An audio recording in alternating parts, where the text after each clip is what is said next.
Immutable at objective. Ibig sabihin, hindi nagbabago ang mga pagpapahalaga dahil ang mga ito, lalo na ang nasa higit na mataas na antas, ay mga kalidad kung saan nakasalalay ang mga pagkatao. Sumasaibayo o transcends sa isa o maraming individual. Ang pagpapahalaga ay maaaring para sa lahat o para sa sarili lamang. Nagbibigay ng direksyon sa buhay ng tao. Ang pagpapahalaga ay nilalayong makamit ng isang tao.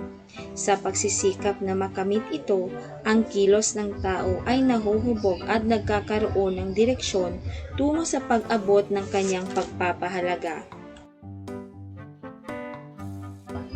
Lumilikha ng kung anong nararapat o ought to be at kung ano ang dapat gawin o ought to do. Sukatin ang iyong natutuhan. Panuto, sagutin ang mga tanong tungkol sa iyong natutuhan sa aralin. Isulat ang iyong sagot sa sagutang papel. Bilang 1, ano ang pagpapahalaga? Bakit kailangang taglayin ito ng tao? Bilang 2, ano ang bertud?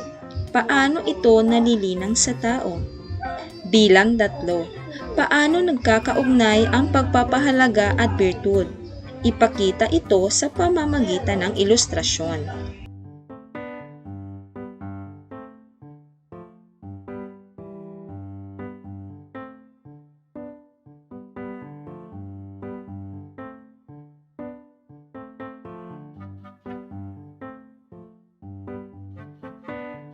O hayan mga bata, sana may natutuhan kayo sa araling ito. Hanggang sa muli, paalam!